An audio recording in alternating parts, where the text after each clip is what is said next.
Olá, boa noite.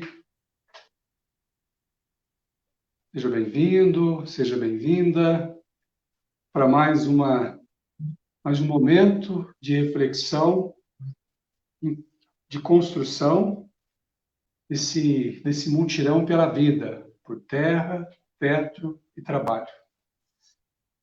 Vale reforçar que a construção dessa sexta Semana Social Brasileira não é um momento, é um período de 3 anos. Nós já tivemos o início da Semana Social aqui no setor pastoral de Cruzeiro, que foi logo no início deste mês, e hoje nós estamos novamente aqui dando sequência à construção desse mutirão pela vida. Importante dizer que as semanas sociais têm o objetivo de ajudar na discussão sobre os rumos do nosso país, de propor caminhos de transformação da sociedade pelo viés da defesa da vida, da justiça e da solidariedade, olhando com especial atenção à vida mais fragilizada.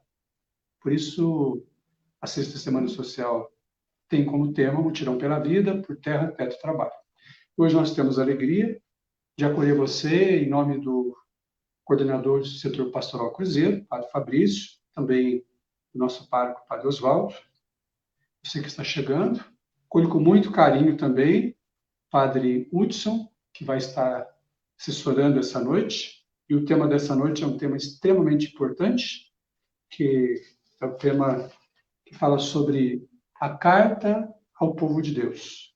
Carta escrita e assinada por 152 bispos, representados em todo o Brasil, em plena comunhão com o Papa Francisco, com o magistério da Igreja e com a CNBB. Nós temos a alegria de estar refletindo sobre essa carta. Padre Hudson, nosso assessor, ele vai estar esmiuçando essa carta a fim de que a gente possa se apropriar de todo esse conhecimento e dar a nossa contribuição. Você que participar dessa live e que compartilhar essa live vai estar concorrendo também a esse livro aqui, Diocese de Lorena, 80 anos, a fé se faz devota e habita no meio do povo. Então, você que está acompanhando, vai curtir, comentar, compartilhar na forma pública, vai estar concorrendo a este livro. Seja bem-vindo, Padre Hudson, é com muita alegria que nós recebemos o Senhor. A palavra, nosso assessor. Boa noite, Mauro. Boa noite a todos que estão nos acompanhando, nesse exato momento, a todos aqueles que estão entrando aí na nossa live. Uma alegria, estar novamente com vocês essa noite. Nós estivemos juntos há poucos dias, no dia 7 de setembro, o último, que celebrávamos o grito dos excluídos. Comentamos um pouquinho o que foi o grito e tal. E antes de mais nada, antes da gente adentrar o tema, gostaria de pedir licença, ao Padre Oswaldo para estar usando, o Facebook da paróquia de Nossa Senhora de Fátima e já agradecê-lo também. Também pedir licença, ao Padre Fabrício, que é o coordenador do setor pastoral Cruzeiro. Então, como que nós vamos fazer, nessa noite? Como o Mauro falou, nós vamos refletir sobre uma carta endereçada ao povo de Deus, ao povo de todo o território nacional. Essa carta, só fazer um pequeno histórico, essa carta antes de adentrarmos o teor dela. Essa carta, ela foi escrita mais ou menos no mês de julho do corrente ano. E, como o Mauro disse, mais ou menos 152 bispos, entre eles arcebispos, eméritos e na ativa, assinaram essa carta. Divulgaram um documento, que denominou-se Carta ao Povo de Deus. É bom frisar, deixar bem claro aqui, que essa carta ela não é da instituição CNBB. Ela é uma carta escrita, como eu disse, e assinada por 152 bispos. ou seja, não é na sua totalidade. Eu não sei de qual é o número de bispos do Brasil, mas não é no teor todo, né, dessa carta, que é da instituição CNBB. Temos que deixar bem claro isso. Depois vão falar assim, o padre falou que é da instituição da CNBB. Não, não é. Não é. Inclusive, a CNBB, ela iria avaliar a carta,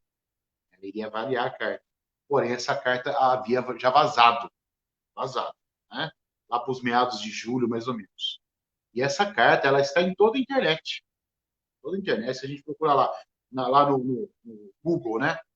Carta ao Povo de Deus, você vai achar vários sites falando sobre essa carta, certo? Essa carta, qual o teor da carta?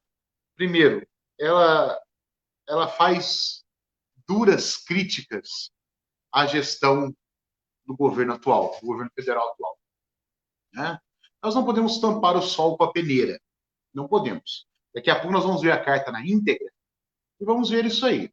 Tá certo? Mas, principalmente, mais do que fazer a crítica, essa carta, ela quer principalmente fazer o quê? Nos mostrar o valor da vida. O valor da vida na sua plenitude. E o valor do reino de Deus. O teor da carta é esse. Senão vai falar assim, essa carta está malhando o governo. Não, está fazendo críticas, sim, mas, sobretudo, está levantando essa questão da vida. A mesma coisa que fez o Grito dos Excluídos, lá no dia 7. Né? Vida em primeiro lugar. E essa carta, ela fala sobre isso.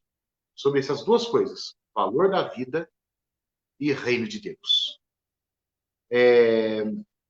Principalmente diante dessa pandemia da Covid-19. A carta tem esse teor também.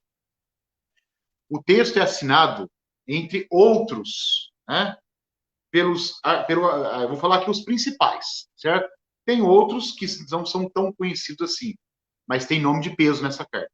Por exemplo, o arcebispo emérito de São Paulo, Dom Cláudio Unes, também assina essa carta. O bispo emérito de Blumenau, Dom Angélico Sândalo Bernardino, também é nome de peso. Né? Dom Alberto Taveira, nome de peso. E assim por diante. Então, são nomes de bispos conhecidos. Nós podemos dizer assim, na igreja no Brasil, como em todo mundo, existe a sua ala progressista e a sua ala mais tradicional. Então, esses bispos, esses 152 bispos, eles fazem mais essa parte da ala progressista, certo? Não quer dizer que sendo progressista deixe a doutrina de lado, de jeito nenhum. Não é isso. Deixar bem claro isso.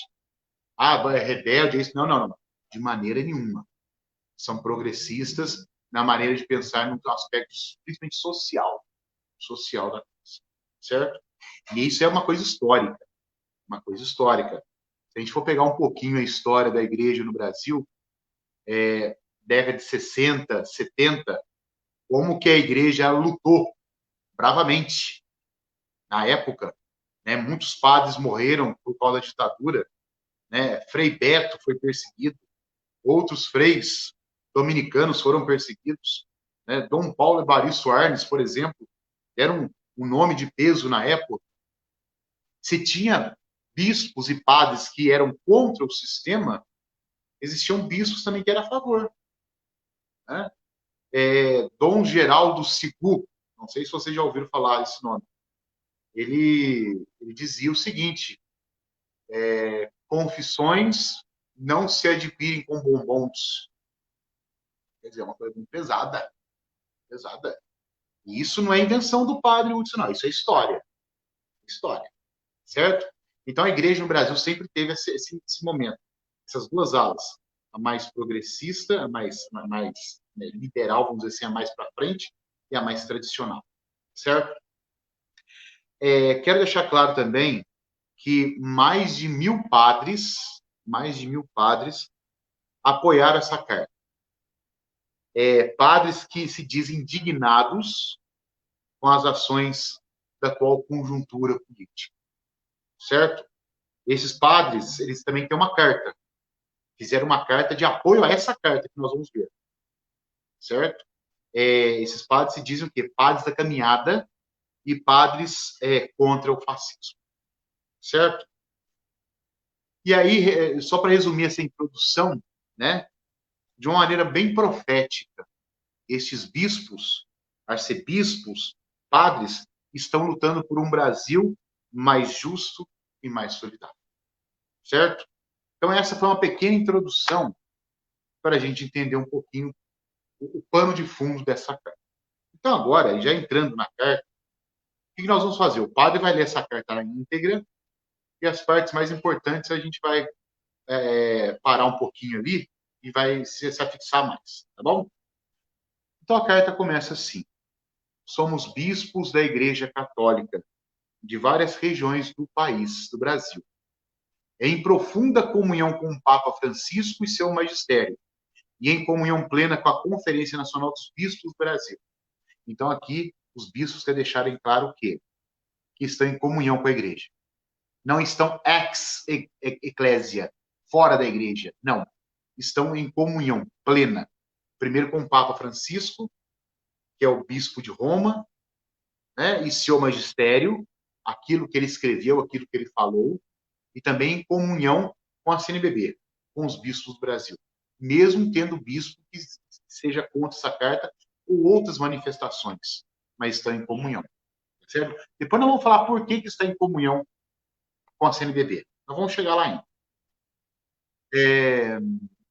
No exercício da sua missão evangelizadora, sempre se coloca na defesa dos pequeninos da justiça e da paz. Então, os bispos já falam o seguinte, olha, a igreja está sempre se colocando na defesa daqueles menos favorecidos, dos mais rejeitados, daqueles que são refúgios da sociedade, dos pequeninos, dos marginalizados, lutando pela justiça e pela paz. Então, é isso que deixam bem claro isso aí.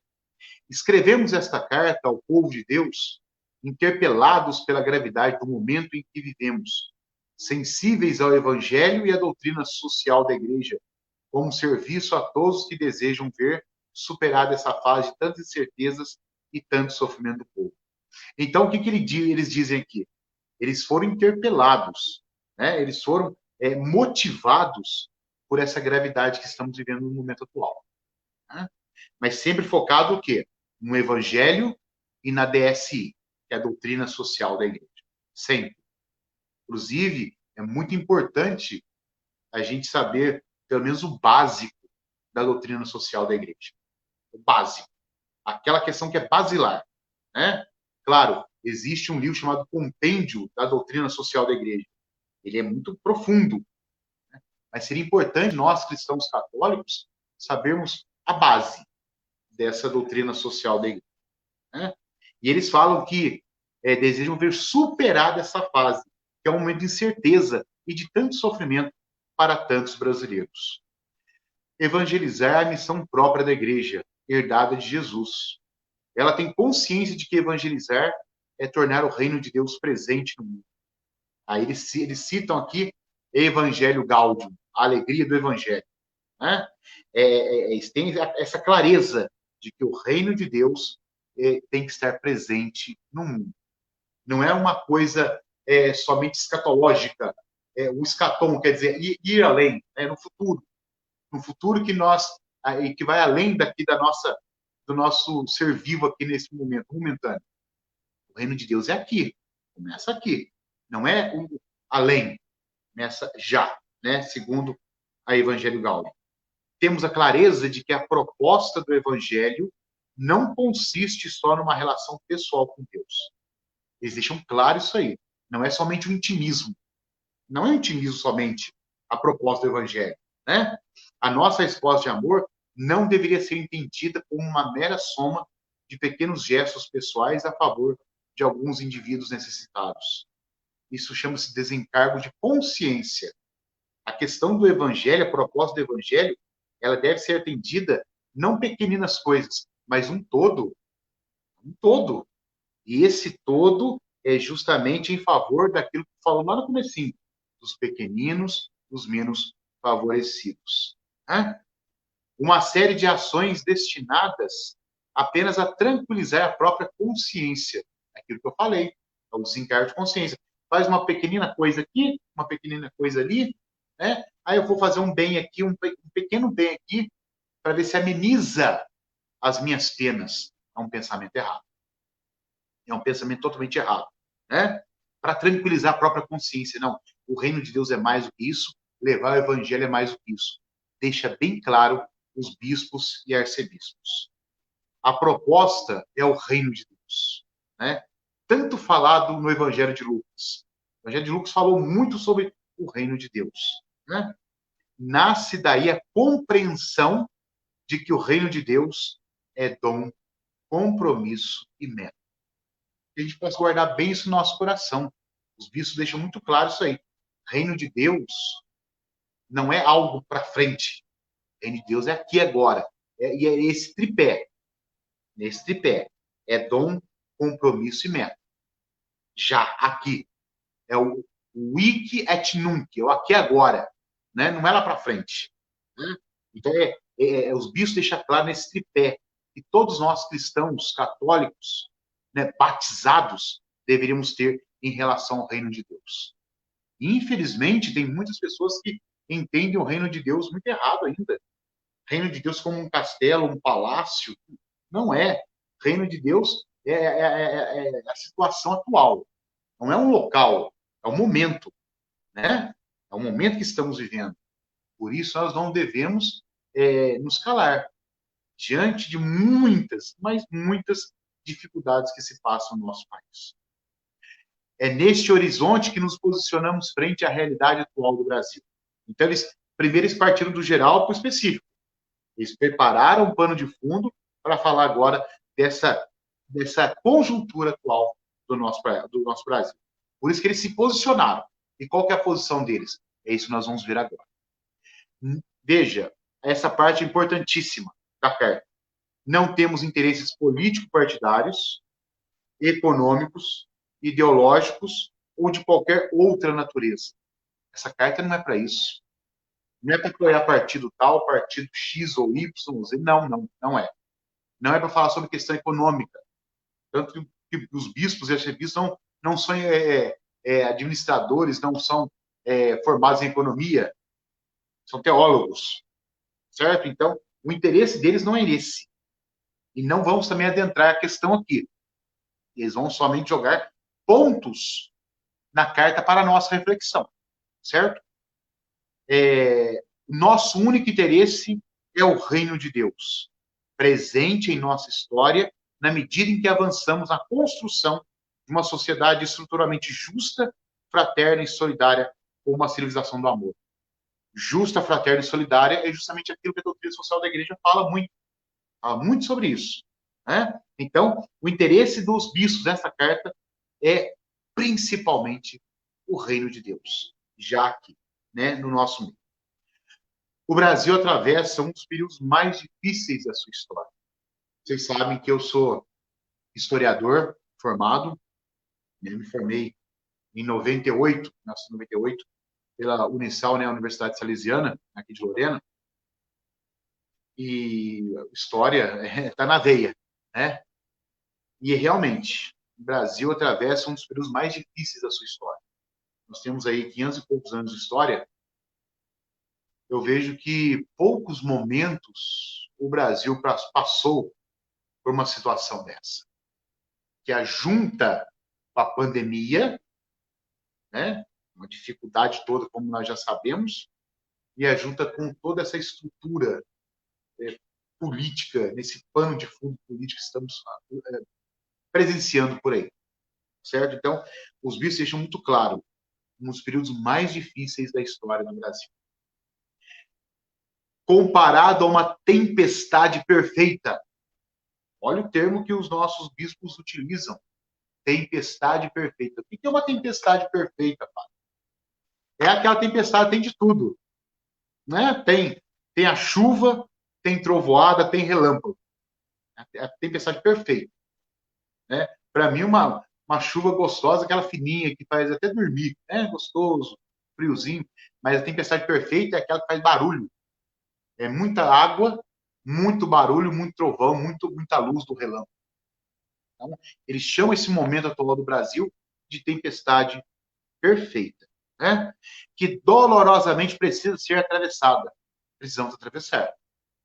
Está tendo a tempestade, está acontecendo a tempestade, mas ela não é eterna, mas vamos ter que passar por ela. É a mesma coisa a gente estar viajando de carro, uma rodovia, já aconteceu isso comigo. Né? É uma tempestade, você não consegue ver nada de carro. Então, estamos atravessando por ela, segundo os bispos. A causa dessa tempestade é uma combinação, segundo os bispos. Combinação da crise da saúde sem precedente, né? Com um avassalador colapso da economia e com a tensão que se abate sobre os fundamentos da República, provocado em grande medida pelo presidente da República e outros setores da sociedade, resultando numa profunda crise política e de governança. Então, os bispos dizem o que aqui? Que é uma combinação. É uma combinação do quê? Da saúde, que nós estamos passando nesse momento de pandemia, e uma má governança do governo federal. Né? Uma má administração do governo federal. Uma má gestão do governo federal. Certo? Este cenário de perigosos impasses que colocam o nosso país à prova exige de suas instituições, líderes e organizações civis muito mais diálogo do que discurso ideológico fechado. Precisa mais diálogo. E eles deixam claro aqui que o governo não tem esse diálogo. Não tem. É apenas discurso ideológico fechado. Ali, pronto. É como uma frase pronta. Não tem um discurso, uma abertura principalmente com setores da sociedade, a própria, o próprio outros partidos políticos, a própria mídia, né? Então não tem, é uma coisa muito fechada. É algo ideológico fechado. Somos convocados a apresentar propostas e pactos objetivos com vista à superação dos grandes desafios em favor da vida. Aí, ó, em favor da vida. Mais uma vez, aparece aqui o tema.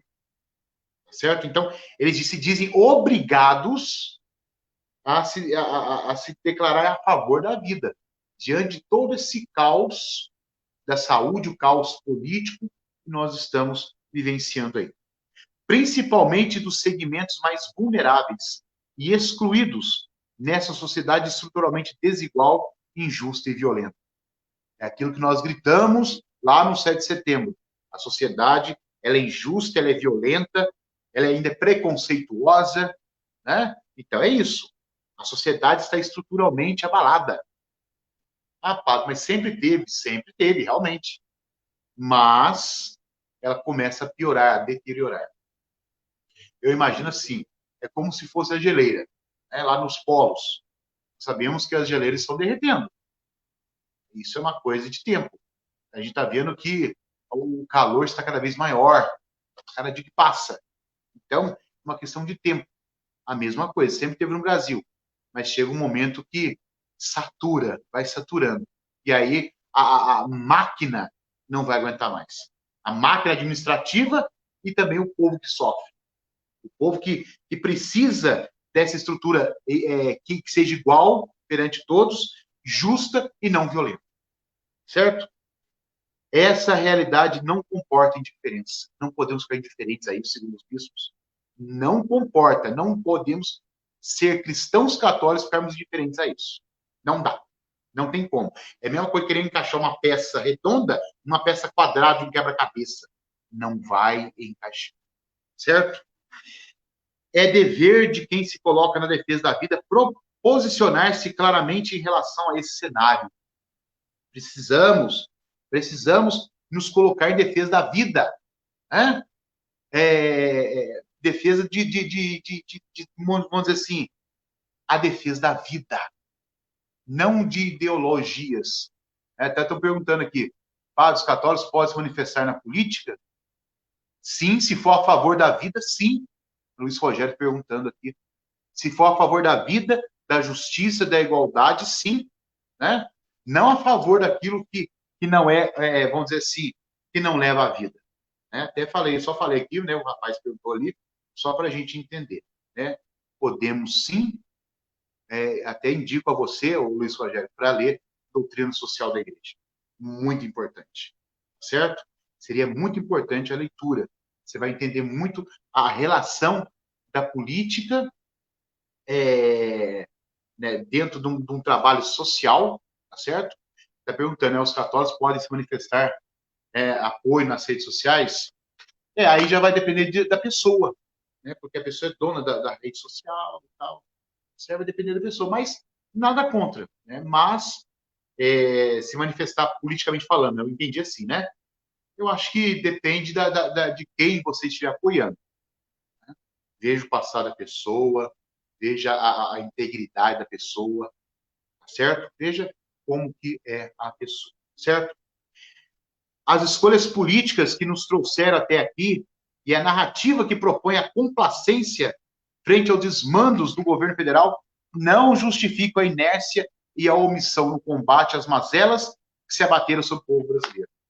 Gente, o que eles estão falando aqui? Dizem que o governo foi inerte e omisso ao combater aquilo que precisava, certo? Foi omisso, segundo os bispos. Mazelas que se abatem também sobre a casa comum. O que é a casa comum, padre? É só ler Laudato Si. Laudato Si, a encíclica do Papa Francisco, que fala sobre essa casa comum que é o nosso meio ambiente. Nós vimos aí há poucos dias, né, como que está aí a situação da Amazônia, do Pantanal, dos biomas brasileiros. Até alguns anos atrás, se não me engano, 2 ou 3 anos atrás, nós tivemos, né, não sei se foi isso mesmo, a campanha da fraternidade em cima dos biomas, né? Importantíssimo isso, né? A nossa casa comum, ameaçada constantemente pela ação inescrupulosa de madeireiros, garimpeiros, mineradores, latifundiários e outros defensores de um desenvolvimento que despreza os direitos humanos e os da Mãe Terra. Né? Nós sabemos que há interesses em jogo. Interesses que econômicos dentro da Amazônia, dentro do Pantanal. Ali, né, não tem como não falar, né, o nosso governo, num discurso na ONU, disse que quem bota fogo na floresta são os ribeirinhos e os indígenas. Bem complicado, historicamente falando, bem complicado isso, né? E quem coloca fogo lá, infelizmente, são os grandes fazendeiros, os grandes donos de terra, né? Os grandes fazendeiros. Então, são coisas que a gente precisa estar muito atento, e os bispos falam isso para a gente. Não podemos pretender ser saudáveis no mundo que está doente. As feridas causadas à nossa Mãe Terra sangram também a nós. Papa Francisco, na carta ao presidente da Colômbia, por ocasião do Dia Mundial do Meio Ambiente, né? Então, nós não podemos ser saudáveis no mundo que está doente. Não dá, não tem jeito, né? Nós devemos estar sadios, mas num mundo também que esteja sadio. Não podemos estar alheios aos problemas que estão acontecendo. Tá pegando fogo lá no Pantanal, na Amazônia, isso não é problema meu, é problema nosso, sim. Problema nosso. Mas o que eu vou fazer, padre? O que nós podemos fazer? Estar atentos. Né? Estar atentos aonde, padre? Nas urnas. Nas urnas. Vai ter eleição municipal esse ano, né? Daqui a 2 anos, se não me engano, né? 2 anos, eleições para presidente, e assim por diante. Então, temos que estar muito atentos a isso. Todos, pessoas e instituições, seremos julgados pelas ações ou omissões neste momento tão grave e desafiador. Assistimos sistematicamente a discursos anticientíficos que tentam naturalizar ou normalizar o flagelo dos milhares de mortes pela Covid-19, tratando como fruto do acaso o castigo divino. Então, quer dizer, a negação da ciência. Isso é uma coisa horrível. Uma coisa horrível. Padre, mas a igreja também já negou a ciência. Isso no passado, sim, por uma certa ignorância. Nós sabemos, né? Galileu Galilei foi quase morto. Sabemos disso, a história nos conta. A história não nos deixa mentir. Né? Mas, conforme foi avançando, foi progredindo também. Hoje não existe mais isso. Mas, infelizmente, existem pessoas que negam a ciência, o chamado negacionismo. Um negacionismo. Né? Então, são coisas que a gente precisa estar atento a todas elas. Então, eles falam assim, pessoas e instituições. Né? Então, mais um comentário aqui. Não conheci o senhor, padre, eu estou feliz em conhecê-lo. Muito obrigado, Terezinha Ávila. Um abraço, viu? Um abraço para você. Então, a gente precisa estar muito atento a isso. Muito atento. Né? Seremos julgados pelas ações ou omissões. Claro, aqui é claro. Né? Mas nós não podemos minimalizar. Não podemos. Ciência é ciência, religião é religião, política é política. E eu não vou falar daquilo que eu não sei. Sócrates já dizia, daquilo que eu sei eu falo, daquilo que eu não sei eu me calo. Eu me calo. Então precisamos estar atentos. A ciência deixa para a ciência. Esse dia, igual eu estava vendo uma criatura falar, eu não vou tomar vacina que não sei o que tem. Mas é de ignorância. É ignorância da parte da pessoa. Se ela está sendo testada, é porque justamente ela não vai ser colocada logo em prática. Senão a gente estaria fazendo vacina, todo mundo estava tomando tudo. Não. São muito prudentes. A ciência é muito prudente. Então, precisamos. O que nós não podemos, segundo os bispos, é o quê? É minimalizar, normalizar aquilo que é flagelo de milhares de mortes. Não podemos. Tratando como fruto do acaso, até mesmo como castigo divino. Tem muita gente falando, nossa, isso aí foi um castigo de Deus para nós. Gente, isso é ignorância, pelo amor de Deus. Não podemos. O caos socioeconômico que se avizinha com o desemprego e a carestia que são projetados para os próximos meses e o conchavos políticos que visam a manutenção do poder a qualquer preço. Então, os bispos são muito incisivos nisso aí. Eles falam que aquilo que vai ser projetado, economicamente falando, para os próximos meses, é carestia. E nós já estamos vendo isso aí. Arroz um preço absurdo, alimentos um preço absurdo, sem contar nessa pandemia toda, sem contar o quê? Os conchavos políticos. Nós sabemos que o governo comprou muito o Centrão. Sabemos isso aí. Não o padre está falando. Tá na mídia, tá aí, tá tudo ver. Gastando dinheiro e comprando os políticos chamados Centrão. Mas não é caso para nós agora isso. Certo? Vamos continuar então. Este discurso não se baseia nos princípios éticos morais. Tampouco suporta ser confrontado com a tradição e doutrina social da igreja. Como falou aquela hora, não confronta, não dá para suportar. Isso que foi acabar de falar, esse discurso não se baseia nos princípios éticos, morais, da doutrina social, nem no segmento daquele que veio para que todos tenham vida e tenham vida em abundância. Olha, a outra pessoa aqui, João Mota, parabéns, Padre Hudson, sempre bom ouvir alguém que tem conhecimento naquilo que fala. Grande abraço. Obrigado, João Mota. Um abraço para você também, viu? E assim, continua os bispos falando. Analisando o cenário político sem paixões, percebemos claramente essa parte aqui, gente. Ela é bem forte. É muito forte. E a carta falando, não é o Padre Hudson, tá certo? Depois vocês podem até pesquisar na internet lá a íntegra dessa carta. Analisando o cenário político sem paixões, sem delongas, sem muita coisa, indo direto ao assunto. Percebemos claramente a incapacidade e a inabilidade do governo federal em enfrentar essas crises. Eu acho que não precisa nem de tradução, não precisa nem de colocar legenda, nada. A própria frase dos bispos é muito clara, certo? As reformas trabalhistas e a previdenciária, tidas como para melhorarem a vida dos mais pobres, mostram-se como armadilhas que precarizaram ainda mais a vida do povo. Nós sabemos que teve aí reforma trabalhista e reforma previdenciária, mas com aquele teor, vai melhorar. Não. Só piorou, só precarizou ainda mais a vida do povo já sofreu. Certo? É verdade que o Brasil necessita medidas e reformas sérias. Precisa. Não vamos negar que o Brasil não precisa de reforma. Precisa de uma reforma tributária, de uma reforma trabalhista, mas séria, coisa séria. Não que uma reforma que vai valorizar aqueles que já têm muito e desvalorizar aqueles que já não têm nada. Certo? Então, precisamos de uma reforma, sim. Medidas sérias de reforma. Mas não como as que foram feitas, cujos resultados pioraram a vida dos pobres. E pioraram mesmo. Desprotegeram vulneráveis, liberaram o uso de agrotóxicos antes proibidos. Aí, cadê o Ministério do Meio Ambiente? E só se fala mal do nosso ministro do Meio Ambiente, Ricardo Salles.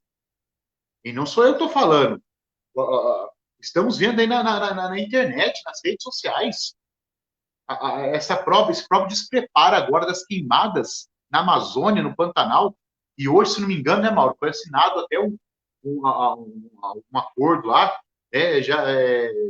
tirando aquilo que era mais restrito, liberando mais. Eu não sei bem o que é, né? Eu só vi por alto isso aí. Então, quer dizer, está liberando, cada dia mais, cada vez mais. E cadê a nossa casa comum? Nosso meio ambiente? Aquilo que para nós deveria ser algo melhor para respirar e tal, está se acabando. Nós vimos há poucos dias aqui mesmo em Cruzeiro, né, uma névoa de fumaça. E essa fumaça é de queimadas que afetam a nossa respiração. Certo? Que mais aqui? É insuportável uma economia que insiste no neoliberalismo, que privilegia o monopólio de pequenos grupos poderosos em detrimento da grande maioria da população. Isso já é antigo. Né? Privilegia grupos pequenos, como os banqueiros. Né? Nós sabemos que é injetar dinheiro nos bancos. Então, isso é uma coisa que privilegia somente aqueles pequenos. Pequenos. E isso, a grande maioria, a grande massa da população fica desproporcionada com isso, desprivilegiada. Né? Aqui é um outro comentário aqui, a Lúcia, né? Parabéns, Mauro, pela escolha dos temas sugestivos para o aumento atual. Muito bem, Lúcia. Muito obrigado pela participação aí. O sistema do atual governo não coloca no centro a pessoa humana. Os bispos deixam claro isso. Não coloca no centro a pessoa humana, o ser humano. Não coloca. Né? E o bem de todos, mas a defesa intransigente dos interesses de uma economia que mata. Quer dizer, não coloca no centro a pessoa humana, mas aquela economia que vai matar. Aquele ser humano deveria ser salvo, ele vai ser morto por essa economia. Essa economia que abafa, essa economia que abala a estrutura do ser humano. Centrada no mercado e no lucro a qualquer preço. Então vejam que os bispos, minha gente, são muito claros, são muito decisivos, né, naquilo que eles estão escrevendo nessa carta. Convivemos assim com a incapacidade, mais uma vez uma frase forte, convivemos assim com a incapacidade e a incompetência do governo federal para coordenar suas ações, agravadas pelo fato de ele se colocar contra a ciência, contra estados e municípios, contra poderes da República. E eu imagino, e não fala aqui, mas eu imagino que esses poderes da República seja o Supremo Tribunal Federal, né? Um dos órgãos aí dos poderes da República. Por se aproximar do totalitarismo. Essa palavra eles usam, viu, gente? O totalitarismo e utilizar de expedientes condenáveis, como apoio e estímulo a atos contra a democracia, a flexibilização das leis de trânsito e do uso de armas de fogo pela população e das leis do trânsito e recurso à prática de suspeitas ações de comunicação, como as notícias falsas, né, as fake news, que mobilizam uma massa de seguidores radicais. Orlando, né? Lá da paróquia, Orlando. Boa reflexão, Padre Hudson, parabéns pela iniciativa.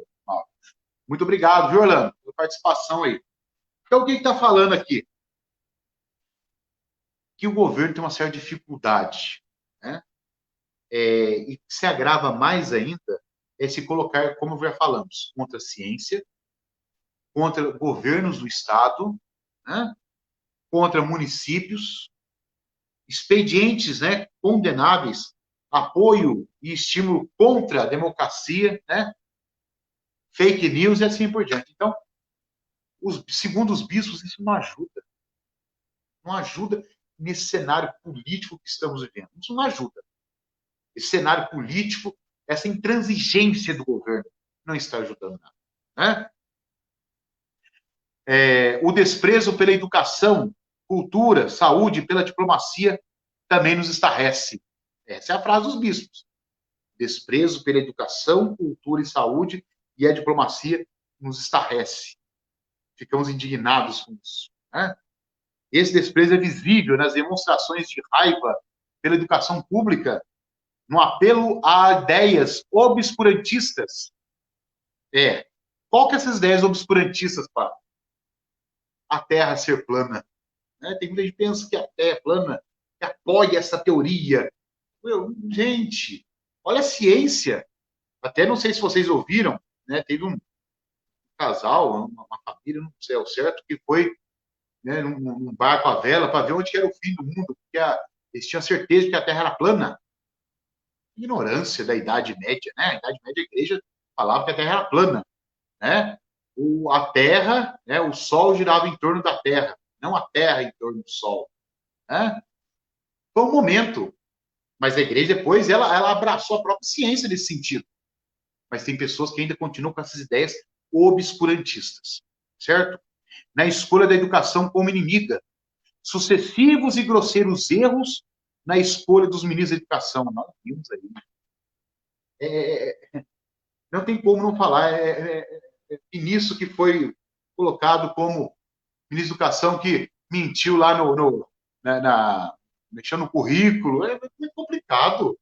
Muito complicado. Então, são erros, sucessivos erros que estão acontecendo. Né? Do meio ambiente, do secretário da Cultura, no desconhecimento e da depreciação de processos pedagógicos e de importantes pensadores do Brasil. O que significa isso, padre? Se criticam os pensadores do Brasil. Né? Nós sabemos que, vou citar um no que tange a educação, Paulo Freire. O homem, ele é uma pessoa importantíssima para a educação, só se educa com amor e é criticado, né? Não somente por políticos, mas por muitos seguidores do atual governo. Né? Paulo Freire é isso, Paulo Freire é aquilo. Enfim, desconhecendo aquilo que é fato. Desconhecendo. Por isso que eu falo, vão ler, vão estudar, precisa, certo? Na repugnância pela consciência crítica e pela liberdade de pensamento e de imprensa. Nós já sabemos a briga do nosso governo federal com a imprensa. Brigas sérias por aí, né? Nesses últimos meses. Na desqualificação das relações diplomáticas com vários países. Sabemos agora que nosso país está numa, pelo menos da parte do nosso governo federal, está numa lua de mel com o governo norte-americano. Né? Pelo menos da parte do nosso governo. E, com isso, está se tratando, né, de qualquer maneira, aqueles países que eram aliados do nosso país. Então, essa parte diplomática também está deixando muito a desejar. Na indiferença pelo fato de o Brasil ocupar um dos primeiros lugares em número de infectados e mortos pela pandemia, sem sequer, na época que a carta foi escrita, né, sem sequer ter um ministro titular no Ministério da Saúde. Hoje já é efetivo, né?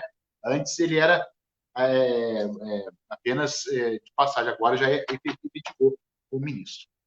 Mas fazendo desdém, sempre fez desdém desse número, dos números da pandemia no nosso país. Então, os bispos deixam muito claro isso, esse desdém do enfrentamento da pandemia, né? E o desdém, como fala aqui, na falta de sensibilidade para com os familiares dos mortos pelo novo coronavírus e pelos profissionais da saúde que estão adoecendo nos esforços para salvar vidas. Até eu me lembro, né, uma profissional da saúde, lá em Brasília, ela foi fazer uma reivindicação lá e seguidores do governo foram afrontá-la. Eu não sei se vocês se lembram disso. Isso é o cúmulo do absurdo. Cúmulo do absurdo. Sabe? Então, existe uma ideologia, pelo que se percebe, eu já percebi antes, essa carta deixa mais claro ainda, do posicionamento desses bispos. Há uma ideologia de morte no nosso país. Não é uma ideologia de vida. É uma ideologia de morte, infelizmente. Certo? No plano econômico, o ministro da Economia desdenha dos pequenos, privilegiando apenas grandes grupos econômicos. Como eu disse, os banqueiros, os grandes banqueiros, os grandes empresários. Desdenha daqueles que são pequenos, que, de uma maneira ou de outra, dá um emprego a uma pessoa, um pai de família, uma mãe de família. Então, esses pequenos não têm vez. Nesse governo neoliberal, não tem vez. Né? Contratadores de renda e os grupos financeiros que nada produzem. Os grandes grupos nada produzem. Os pequenos, sim. A recessão que nos assombra pode fazer o número de desempregados ultrapassar 20 milhões de brasileiros. E cada dia mais aumentando. Cada dia mais aumentando. Há uma brutal descontinuidade da destinação de recursos para as políticas públicas no campo da alimentação, educação, moradia e geração de renda. Agora, não sei se vocês ouviram, né? Vamos guardar. Não sei se vocês ouviram, né? O Bolsa Família vai mudar de nome, né? Renda familiar, né? Renda básica, uma coisa assim. Renda alguma coisa. Para quê? Só porque foi feito em outro governo? Não importa qual governo que foi. É continuidade. Vocês sabem por quê? É só uma curiosidade. Vocês sabem por quê? Não tem muita coisa mesmo, mas às vezes tem a ver sim. Vocês sabem por que no Brasil existe muita... Por que a malha ferroviária não deu certo no Brasil? Porque é o seguinte, a malha ferroviária, eu sou filho de ferroviário, então eu posso falar, tenho autoridade para isso. A malha ferroviária, ela chama-se bitola. O que é bitola? É a distância de um trilho para o outro. Então, tem bitola de 76 centímetros, tem menor, tem de 1 metro, tem de 1,60 m. Então, nos Estados Unidos, por exemplo, a bitola lá nos Estados Unidos, ela é padrão. Então, dá para rodar uma ferrovia para rodar na outra e tal. Por que aqui no Brasil não é padrão? Porque uma companhia era contratada para fazer uma ferrovia e não terminava. Não pagavam a companhia. Então, por isso ficava naquela bitola. Aí vinha outra se encontrar, era de 1 metro, a outra era de 1,60 m. Então, tinha que fazer o baldeio, chamado baldeio. Por isso que a estação de Cachoeira Paulista é muito grande. Porque do Rio de Janeiro até Cachoeira era uma bitola. De Cachoeira até São Paulo era outra. Por isso não dá certo. Tem que ser padronizado o negócio. Então, quando nós falamos aqui dessa descontinuidade dos recursos, é justamente nisso. O campo da alimentação, da moradia e tal, fica num descaso total. Não adianta mudar o nome. Era Bolsa Família, agora é isso, renda, não sei o quê. Não, tem que dar continuidade no trabalho. Eu estou falando Bolsa Família aqui, mas tem outras coisas. Minha Casa, Minha Vida, e assim por diante. Então, é uma continuidade, uma padronização. Porque era do outro governo, que era um governo comunista, que era isso, aquilo. Não vou continuar, então. Pronto. Não pode ser assim.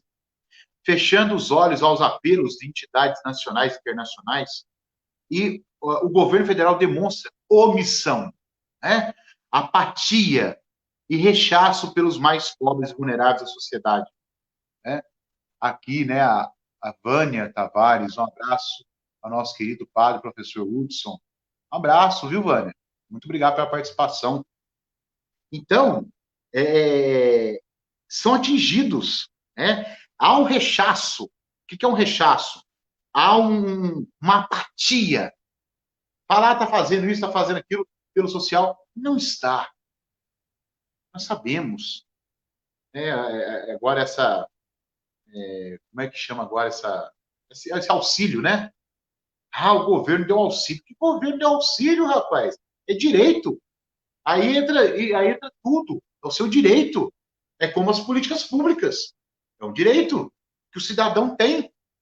Então, é um direito, nesse tempo de pandemia, é um direito, sim, de cada trabalhador, de cada trabalhadora, que não pode trabalhar, tem o seu trabalho, não pode, então, o governo, sim, ele deve ajudar nesse sentido, mas é um direito do trabalhador, da trabalhadora. Esses são os mais atingidos pela pandemia, o povo mais pobre. Marisa Ribeiro, virei fã desse padre Hudson. Muito obrigado, Marisa. Obrigado pela participação, viu? Muito obrigado. Esses são os mais atingidos pela pandemia do novo coronavírus. E, lamentavelmente, não vislumbram medida efetiva que os leve a ter esperança de superar a crise sanitária e econômica que lhes são impostos de forma cruel. Não tem como dar uma esperança para o povo, segundo os bispos. É tão intransigente a situação atual que não tem como estar dando uma esperança ao povo. De uma forma cruel e desumana. Aquilo que falou lá atrás. Não coloca no centro desse governo a pessoa humana. Não coloca. Deixamos bem claro isso. Os bispos deixam claro, também nós deixamos claro. Não coloca. Não coloca. O presidente da República, há poucos dias, no plano emergencial para enfrentamento da Covid-19, aprovado no Legislativo Federal, sob o argumento de não haver previsão orçamentária, entre outros pontos, vetou o acesso à água potável, material de higiene, oferta de leitos hospitalares e de terapia intensiva, ventiladores e máquinas de oxigenação sanguínea nos territórios indígenas, quilombolas de comunidades tradicionais.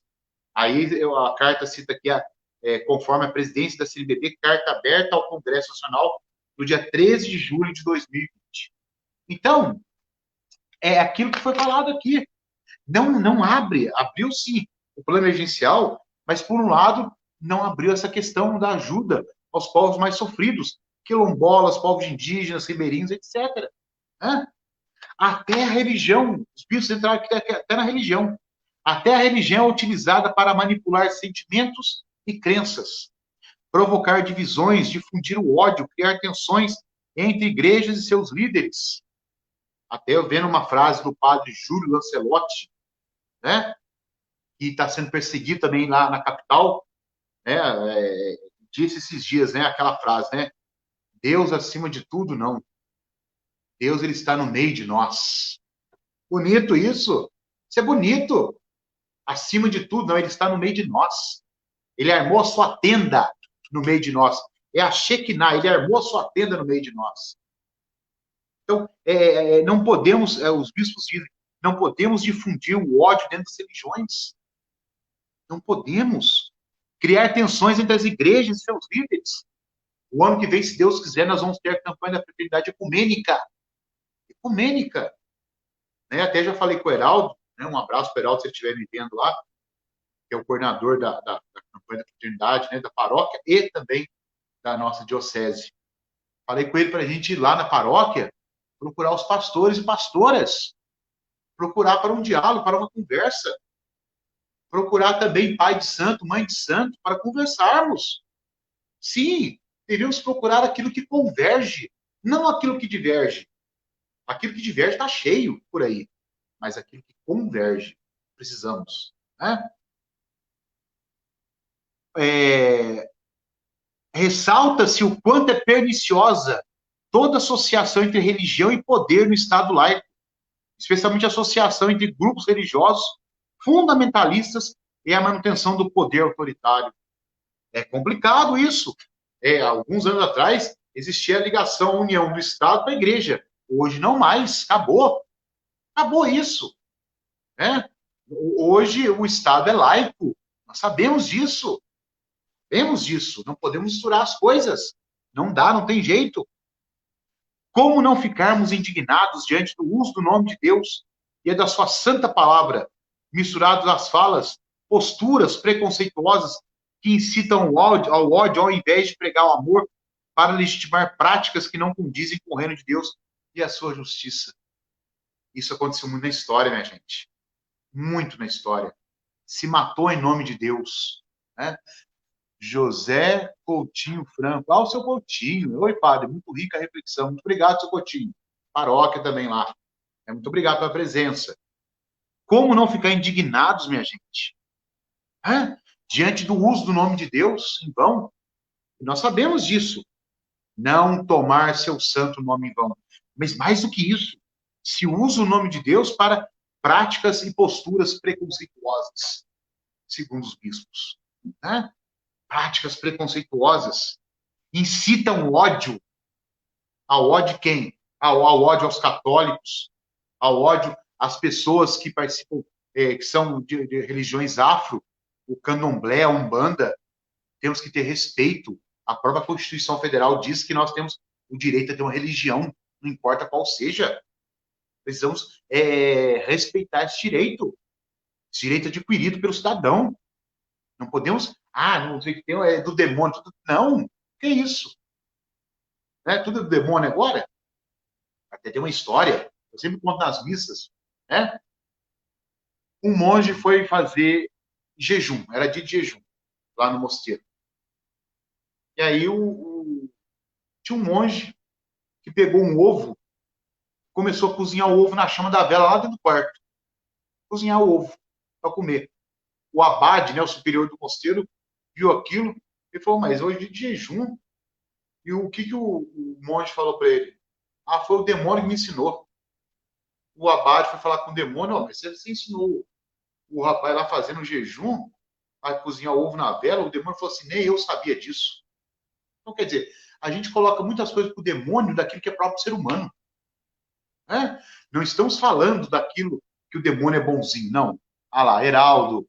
Olá, boa noite, Padre Hudson Mauro e a todos os participantes. Né? Obrigado, Heraldo, pela presença aí. Então, não estamos dizendo que o demônio é bonzinho, não é mal. Né? Só que muita coisa que a gente joga para o demônio é o ser humano que faz, infelizmente. Né?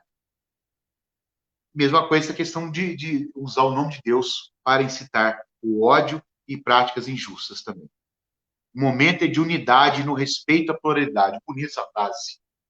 Unidade no respeito à pluralidade. É aquilo que eu estou falando quase que a carta inteira. União, comunhão, mas respeitar aquilo que é plural. Eu sou católico, eu tenho que respeitar o protestante. Eu tenho que respeitar aquele que é do candomblé, da Umbanda. Eu tenho que respeitar o meu irmão, minha irmã que é LGBT+. Eu tenho que respeitar aquele que é hétero também. O solteiro, o casado, o ateu. Eu tenho que respeitar. É a unidade, a comunhão, procurar a união de todos, mas nessa grande pluralidade que nós vivemos. É uma frase muito bonita essa dos bispos. O momento é de unidade no respeito à pluralidade. Bonito. Que a gente possa guardar essa frase no nosso coração. Por isso, propomos um amplo diálogo nacional que envolva humanistas, comprometidos com a democracia, movimentos sociais, homens e mulheres de boa vontade, para que seja restabelecido o respeito à Constituição Federal e ao Estado Democrático de Direito, com ética na política, com transparência das informações e dos gastos públicos, com uma economia que vise ao bem comum, com justiça socioambiental, com terra, teto e trabalho, que é justamente aquilo que o Mauro falou lá no comecinho da nossa live, né? Que é justamente esse tema, esse grande pano de fundo da Sexta Semana Social. Né? Com alegria e proteção da família, com educação e saúde integral e de qualidade para todos. Né? A Isamara, boa noite, Padre Hudson, que saudades. Obrigado, viu, Isamara, pela participação aí, viu? Então, quer dizer, nós estamos... Né, o que os bispos propõem? Resumindo a carta, vamos dizer assim, nesse parágrafo aqui. Eles propõem isso. Eles conclamam partes da sociedade, aí, homens, mulheres, movimentos sociais, eles conclamam esse pessoal para um retorno, restabelecer o respeito ao Estado democrático de direito. É isso que os bispos conclamam. Conclama para mim, conclama para você também. Né? Muita gente pensa que essa carta aqui, minha gente, é uma carta de bispos que estão fora da igreja, que não estão em comunhão, de maneira nenhuma. É o contrário. Eles estão sendo profetas. É um profetismo na modernidade. Não sei se vocês conhecem, né? Dom Bernardino, né? Dom Angélico. Não sei se vocês conhecem, mas uma Márcia Borges, belíssima reflexão do Padre Hudson. Um abraço. Muito obrigado, Márcia, pela presença aí. Não sei se vocês conhecem Dom Angélico. Ele pregou um retiro para o clero. O homem é uma sumidade. Dom Cláudio Umes pregou retiro para o clero. Uma sumidade. Então, foram dias de retiro que a gente saiu de lá até flutuando. Porque não é somente o espiritual, mas ele leva para o lado humano também. Isso é muito importante. Então, a proposta dos bispos é essa. É conclamar o povo para o restabelecimento e o respeito à Constituição Federal e ao Estado Democrático de Direito. Né? Com a terra, teto e trabalho para o povo. Estamos comprometidos com o recente pacto pela vida e pelo Brasil. É aquilo que eu queria entrar. aquela hora com vocês, né? Estamos comprometidos com o recente Pacto pela Vida e pelo Brasil, da CNBB, entidades da sociedade civil brasileira e em sintonia com o Papa Francisco, que convoca a humanidade para pensar um novo pacto educativo global, e a nova economia de Francisco é clara, bem como unimos-nos aos movimentos eclesiais e populares que buscam novas e urgentes alternativas para o Brasil. Então, é justamente esse pacto pela vida, o pacto que a CNBB põe diante de nós, e que muitas vezes nós católicos não sabemos o que está acontecendo. Precisamos ver o que é esse pacto pela vida. Procura lá, né? Precisamos estar atentos, minha gente. Não podemos estar desvencilhados do que está acontecendo. Não podemos estar à toa, assim, a par de tudo isso aí. Heraldo, parabéns pelo comprometimento com as questões sociais, na vivência da igreja, sempre nos levando ao aprendizado e entendimento dos documentos da igreja que nos norteiam a aplicação dos trabalhos das pastorais e movimentos.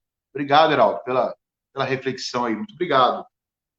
Neste tempo de pandemia, que nos obriga ao distanciamento social e nos ensina um novo normal, estamos redescobrindo nossas casas e famílias, como nossa igreja doméstica, um espaço de encontro com Deus e com os irmãos e irmãs. É sobretudo neste ambiente que deve brilhar a luz do Evangelho.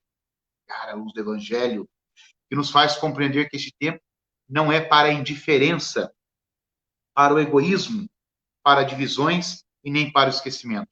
A mensagem do Papa Francisco, no Urbi et Orbi, né? Na mensagem da cidade para o mundo. Né? Lembram-se daquele dia chuvoso lá em Roma, que o Papa Francisco andando sozinho na chuva? Isso foi no dia 12 de abril de 2020. Né? E, olha, já falo para vocês uma coisa, aguardem aí. Vai sair uma encíclica do Papa Francisco, um documento, falando sobre a globalização da solidariedade. Certo? Aguarda aí. Em outubro vai sair esse documento, se Deus quiser. Bom? Importantíssimo a gente também ler os documentos da igreja.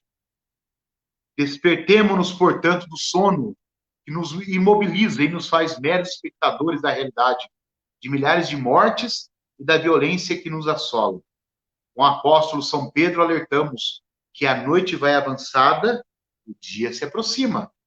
Rejeitemos as obras das trevas e vistamos a armadura da luz. Os bispos terminam a carta dizendo isso, né? Despertemo-nos, portanto, desse sono, dessa torpez. Estamos torpes, muitas vezes até com os braços amarrados, mas temos que despertar. Como diz a carta de São Pedro, a noite já vai avançada, nós estamos à noite, mas o dia vem chegando, né? Rejeitemos aquilo que é das trevas e vamos vestir a armadura, as armas da luz. E no final, né, os bispos citam aí a bênção de Abraão, né? O Senhor vos abençoe e vos guarde, né? Enfim, assim termina essa carta, belíssima carta, muito bonita, né? Que a gente possa ler com mais calma, né? Luciana, lá da paróquia também, né? Luciana e o seu esposo Fabiano, né?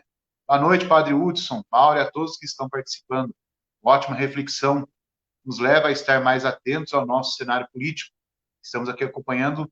Um grande abraço, meu e do Fabiano da Silva. Muito obrigado pela participação. Então, essa é a belíssima carta. Eu até sugiro a vocês que procurem na internet. Tem bastante sites lá que tem a carta na íntegra. Leia com calma isso aqui que o padre passou em pouco tempo, né? 1 hora e 2 minutos, né? Parece que nem passou, né? Leiam com calma. E lá também, procure lá o nome dos 152 bispos que assinaram a carta. Né? Essa carta, ela, vamos dizer assim, ela não foi o Padre Wilson que fez e tal. Está lá na internet. Né? Não, depois a pessoa fala assim, o Padre Wilson falou. Não, a carta está falando. Eu apenas expliquei a situação atual da conjuntura que essa carta ela foi escrita. Tá certo? Muito obrigado a você que me acompanhou aí. Né? Obrigado pela presença, obrigado pelas participações e pelos comentários, né?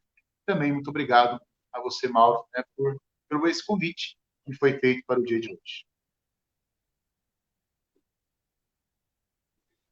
Eu que agradeço a resposta sempre positiva do senhor, Padre Hudson, sobretudo essas questões que são questões extremamente delicadas, mas que alguém precisa comentar. O senhor comentou com muita sabedoria, com muita maestria.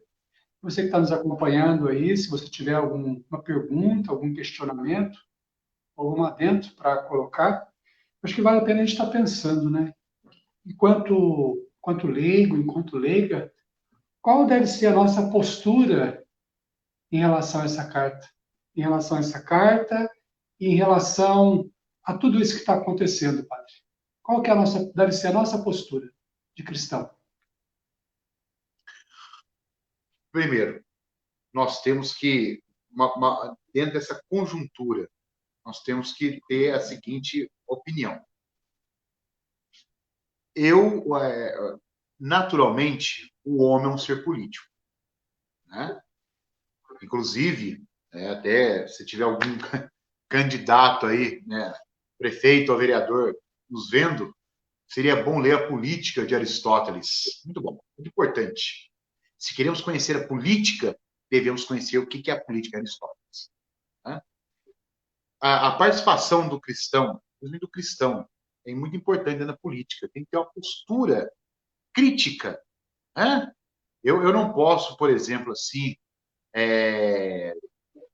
me colocar, eu vou defender tal político, tal político, tal político. Pode, claro, mas você tem que saber a ideia daquele político, daquele partido. Temos que saber. A postura num cristão dentro da política é muito clara, é muito bonita, mas temos que saber onde estamos lidando. Como eu falei para o Mauro antes de começar, é como pisar em ovos. Temos que pisar em ovos. Mas, sem, contudo, deixar de ser profeta. Aquilo que eu já sempre falo para vocês. O profeta, ele anuncia a palavra, mas denuncia aquilo que está errado. Eu não posso ser conivente com aquilo que está errado. Uma coisa é eu ter votado um determinado candidato na última eleição para presidente, e outra coisa é apoiar aquele que ganhou, apoiar suas ideias. Então, tem que deixar bem claro isso aí. E, por sinal, vendo as injustiças que estão acontecendo, eu não posso me calar. Não podemos nos calar. Então, a postura do ser humano, do homem, da mulher, cristão, é justamente essa. Eu não posso me calar diante daquilo que está errado. Senão eu vou estar sendo omisso, como os bispos mesmos disseram na carta. Eu vou estar sendo omisso e sendo apático diante de toda uma situação que está aí no nosso país e parece que a gente está com uma venda nos olhos, né? Assim, ó, igual o cavalo, né? Uma venda nos olhos e não estamos querendo ver.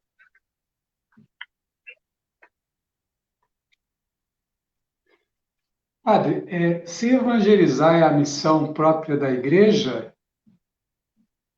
e muitos cristãos não entendem que esse espaço de ação política, ele é um complemento, essa missão que a gente exerce dentro do campo político, ele é um complemento da ação evangelizadora.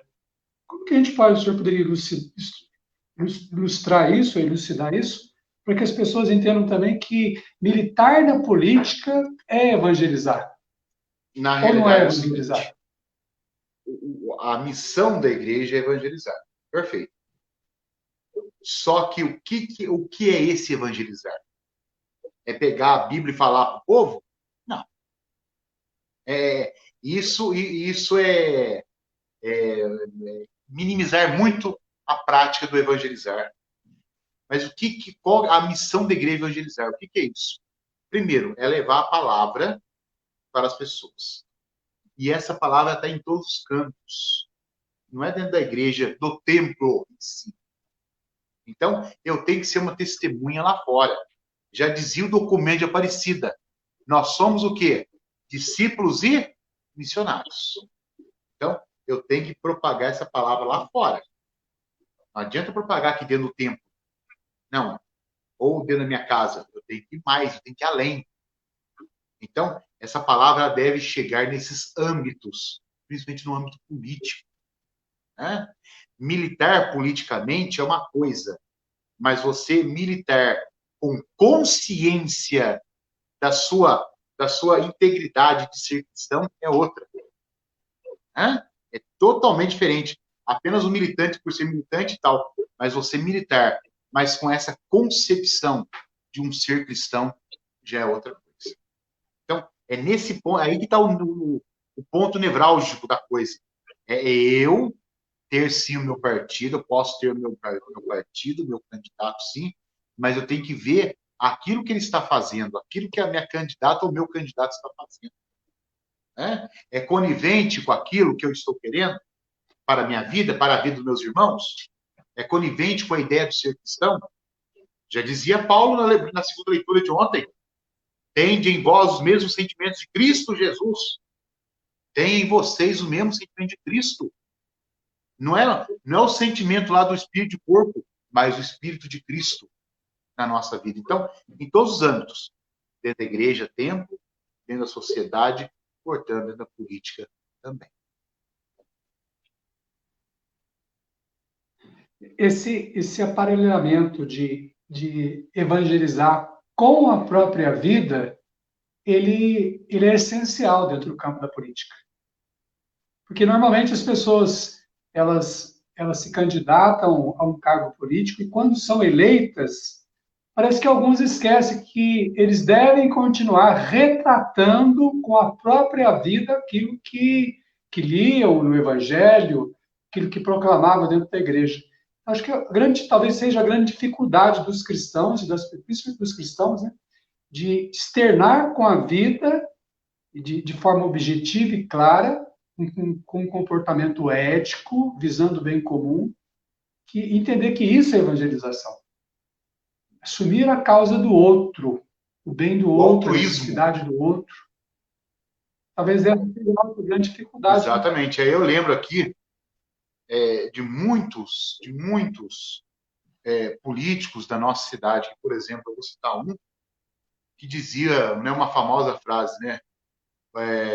O patrão o meu patrão é o povo. Né? Quem dizia isso aí era me chama Hamilton Vieira Mendes, né? Patrão é meu povo. O próprio João Basso Soares, que tinha essa facilidade de estar com o povo, né? A Marisa dizendo aqui, olha, ao defender um político devemos ter sabedoria nas palavras e sem jogar sujo, achando que meu candidato é só ele o dono da verdade, concordo? Sim, com certeza. Exatamente. Ele não deve ser o dono da verdade. Muito bem colocado. É a Marisa, né? Marisa colocou, né? Muito bem colocado. É exatamente, é isso que ela colocou, muito bem colocado.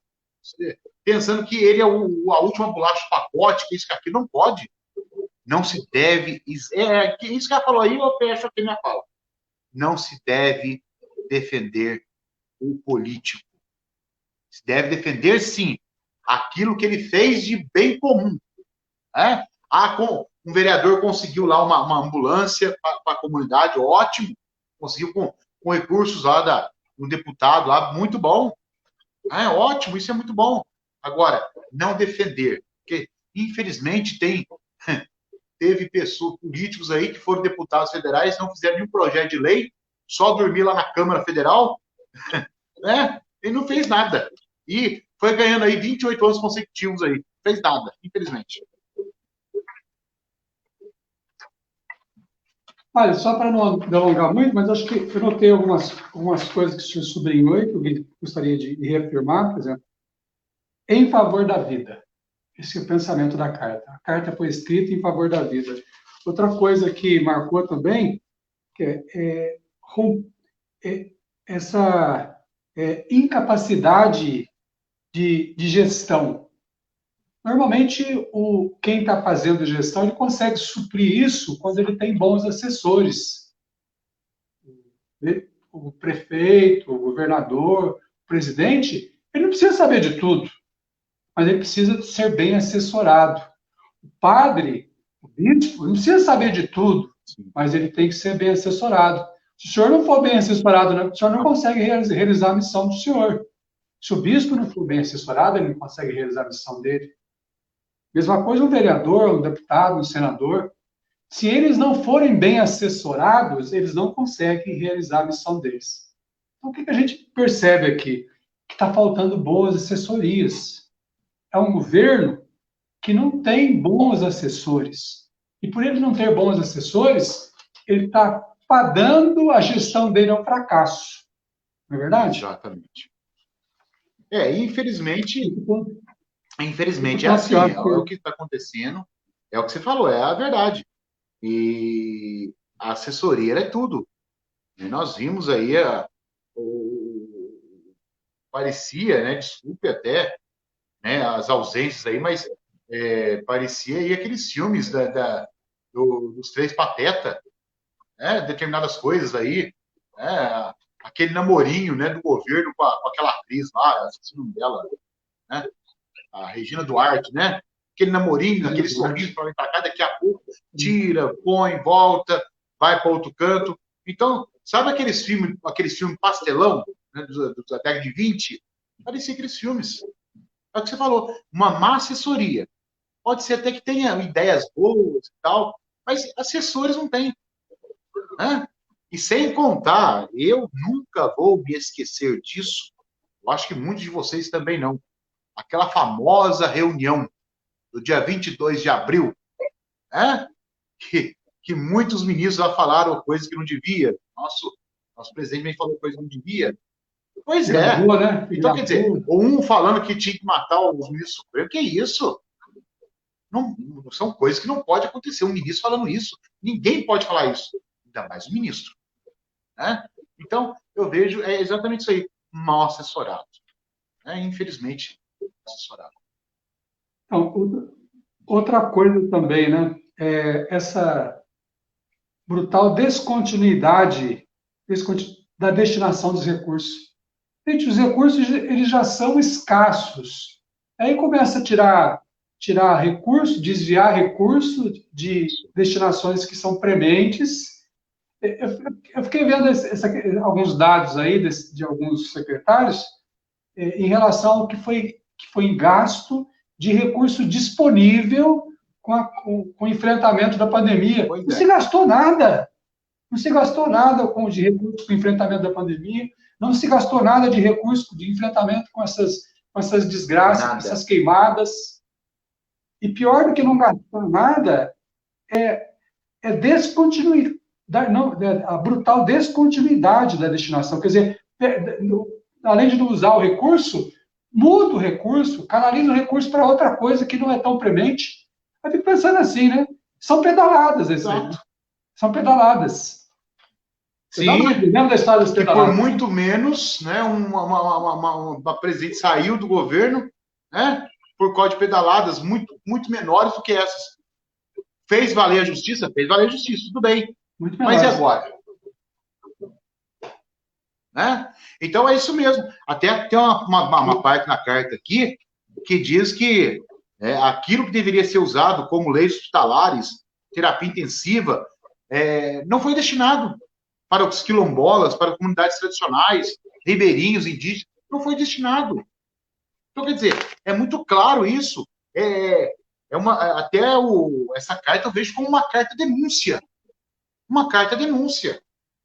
Não é apenas uma carta de indignação, mas é uma carta de denúncia dos nossos bispos.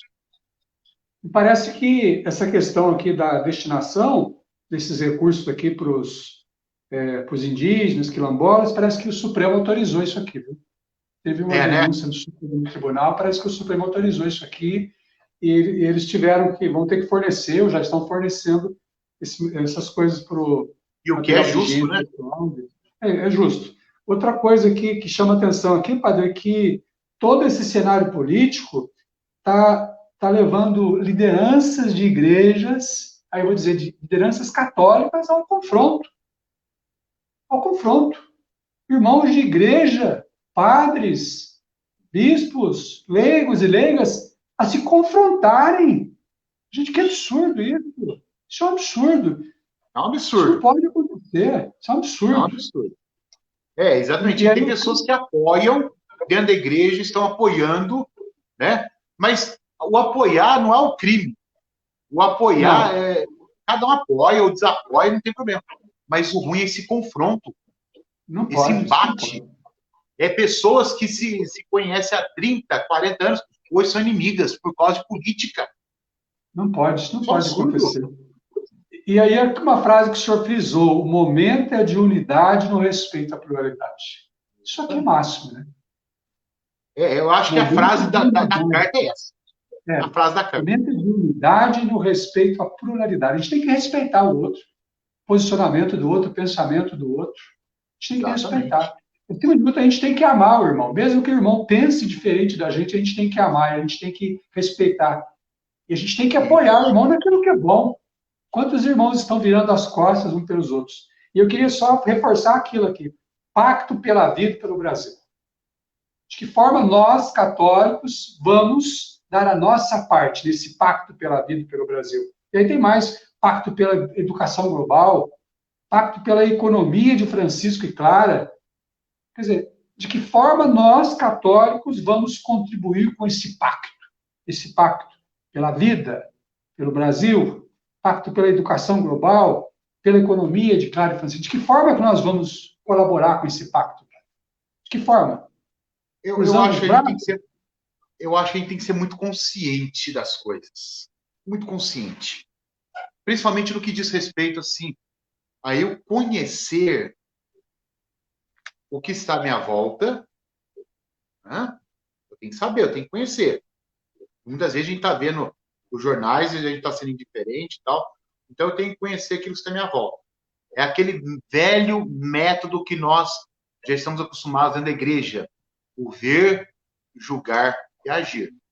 Esse aí é o método pastoral que mais eu servo. Ver, julgar e agir. Eu tenho que ver a realidade, eu tenho que julgar aquilo que está conhecendo e como que eu vou agir. Eu primeiro tenho que agir como cristão. Eu não posso aceitar aquilo que está acontecendo, né? Mesmo que eu sou partidário, eu sou a favor do atual governo, mas eu não posso ser a favor de determinadas coisas, como disse os bispos, determinadas mazelas. Eu não posso. Senão eu vou estar sendo omisso. Apoiar, se um governo é uma coisa, mas apoiar aquilo que faz é outra. É aquela velha história que Santo Agostinho fala, né? Eu devo amar o pecador e odiar aquilo que ele faz que é o pecado. É isso aí. Eu posso até gostar da figura pública, mas eu não posso apoiar, infelizmente, aquilo que está acontecendo. Não posso apoiar ideias dos seus ministros, eu não posso. Se for ideias são contrárias ao ser cristão, não posso. Eu não posso. A gente está vendo aí, como você mesmo disse, os recursos não estão sendo destinados. Não se gastou quase nada. Para onde tem esse dinheiro? Será que é para tampar a rombos dos banqueiros? Nós vimos aquela reunião do dia 22. Eles estão querendo vender o Banco do Brasil a preço de banana. Estamos vendo isso aí. Então, qual que é a postura, então? Qual que é a frente do ser cristão diante disso aí? É justamente ter essa consciência. É esse método, ver, julgar e agir. Né? Mas, como disse aqui no comecinho da carta, né? É o reino de Deus. Que o reino de Deus é o quê? É o tripé. É o dom, o compromisso e é também a meta. E aí, finalizando aqui nos itens 15 e 16, deve brilhar a luz do Evangelho. Em todo ambiente deve brilhar a luz do Evangelho. Não é a nossa vontade que deve acontecer, não é o nosso desejo, não é os nossos interesses, não é a nossa postura. Deve brilhar a luz do Evangelho. É o Evangelho que deve nortear o caminho de todo cristão. É o Evangelho que deveria nortear a vida política, para que as pessoas entendessem que eles estão ali pelo bem comum, para o bem comum. Outra coisa, é imprescindível rejeitar as obras das trevas, toda e qualquer obra das trevas. Se a luz de Cristo não brilha na gente, nós não rejeitamos as obras das trevas. Se a luz de Cristo não fortalece a gente, nós não temos condição de rejeitar as obras das trevas. E quando nós rejeitamos, quando a luz de Cristo está dentro de nós não só rejeitamos as obras das trevas, mas nós nos vestimos da armadura da luz. Acho que é lindo esse final. Padre, Queria estar mais uma vez agradecendo a todos que participaram com a gente aqui, todos. Essa live vai estar gravada, a gente vai estar disponibilizando depois também no YouTube, para que as pessoas possam assistir com mais clareza na televisão. E é a contribuição que o setor pastoral Cruzeiro pôde oferecer dentro da construção desse mutirão pela vida, terra, teto e trabalho. Hoje é a carta dirigida ao povo de Deus, a você que nos acompanhou, a cada um de nós, todos nós que somos povo de Deus. E diante dessa carta, é imprescindível que a gente, como o Padre Hudson já disse, que a gente retome a carta de novo, que a gente faça uma leitura e que a gente possa contextualizar essa carta no nosso dia a dia, nas nossas pequenas ações, no nosso cotidiano, nossa relação dentro da comunidade, nas nossas relações interpessoais, nossa relação familiar. Preciso que a gente rumine essa carta, não é verdade, Pai? Para que a gente possa fazer algo de bom acontecer a partir de tudo isso. Não que a gente cruze o braço, mas que a gente se alimente dessas palavras proféticas e que nós assumamos também esse profetismo para a nossa vida. Senão vai ser mais uma live. Não vamos deixar que seja mais uma live, mas deixar que todo esse conhecimento motive a gente nesse tempo que nós vamos viver agora, um tempo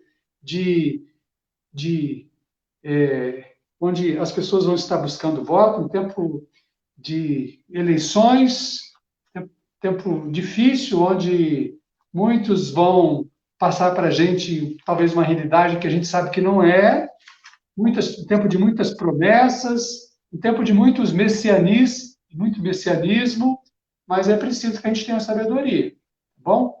Muitas pessoas vão prometer a coisas que a gente sabe que nem é da competência delas.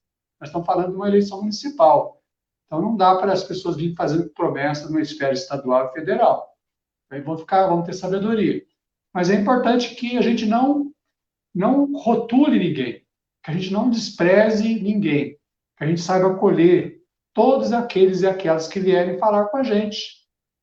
Porque o cristão, ele ouve todo mundo, como o Padre acabou de falar. O cristão conversa com todo mundo. O cristão não rotula, não separa, não exclui. O cristão inclui as pessoas. Que a gente possa, a partir de todo esse profetismo dessa carta dirigida a cada um de nós, ser a diferença onde nós estivermos, tratando todos, e principalmente aqueles que não nos tratam bem, tratando todos bem. Tratando todos bem. Agradeço também ao Padre Fabrício, coordenador do setor pastoral Cruzeiro, por essa oportunidade, por todo o apoio, por toda a motivação. Ele não está aqui, mas ele está aqui com a gente na live, mas ele me motivou, ele falou, para o Padre Hudson mesmo, ó. O Padre Hudson mesmo, ele dá conta disso, e de fato ele deu, viu, Padre Hudson? Ele deu mesmo. Quero agradecer ao Padre Oswaldo, agradecer a todos que estiveram com a gente, todos que acompanharam com a gente. Vamos ouvir só a palavra final do Padre Hudson, depois vamos receber uma bênção, né? Fechando tudo isso. Pode até usar a bênção que está aqui. E que você possa compartilhar essa live aí, que você que assistiu. E o Padre vai estar falando um número também para a gente. Ele vai estar falando um número para a gente depois conferir quem ganhou o livro de hoje aqui. Tá bom, Padre? Tá bom. Então, só para encerrar, né, eu quero agradecer, né, ao Mauro aí pelo convite que foi feito, né, agradecer ao Padre Oswaldo, né, pela licença que me deu de falar na página do Facebook da paróquia, agradecer também ao Padre Fabrício, que é o coordenador do setor, e dizer a vocês, né, que nós não podemos desistir. Nós temos que olhar com muito carinho para aquilo que esses profetas da atualidade escreveram. E outros tantos também. Temos muitos pastores conscientes da situação, escrevendo coisas importantes sobre isso também. Outras pessoas que não estão no âmbito religioso, mas que estão escrevendo também. Então, como eu disse, temos que ficar atentos àquilo que está acontecendo ao nosso redor. Porque senão, daqui a pouco, a gente acaba sendo como um avestruz. Enfia a cabeça no buraco e a gente não está sabendo o que está acontecendo ao nosso redor. E Jesus não era assim. Jesus, ele tinha muita consciência daquilo que estava acontecendo ao redor dele. Ele usou muito, claro, sem saber, muitas vezes, o método socrático. Né? Olha o Evangelho domingo, olha o Evangelho de ontem que nós ouvimos. Né? Um homem tinha 2 filhos. Ele falou primeiro, vai trabalhar na vinha. Não vou. Mas depois pensou, melhor foi. O segundo, vai trabalhar na vinha. Não, sim, senhor, eu vou, pode deixar, não foi nada. E pergunta para os sacerdotes e os anciãos do povo, quem que fez a vontade do Pai? O primeiro. Aí, então, Jesus ele jogou o anzol e pegou o peixe na hora. Então, quer dizer, aquele povo que é justamente discriminado na sociedade, são cobradores de impostos prostitutas, vão chegar primeiro que vocês no reino dos céus. Porque eles falaram que não queriam, mas acabaram aceitando. Porque veio João e eles aceitaram. E vocês ao contrário. Né? Então, que fique para nós isso. Jesus ele está muito atento à sua realidade.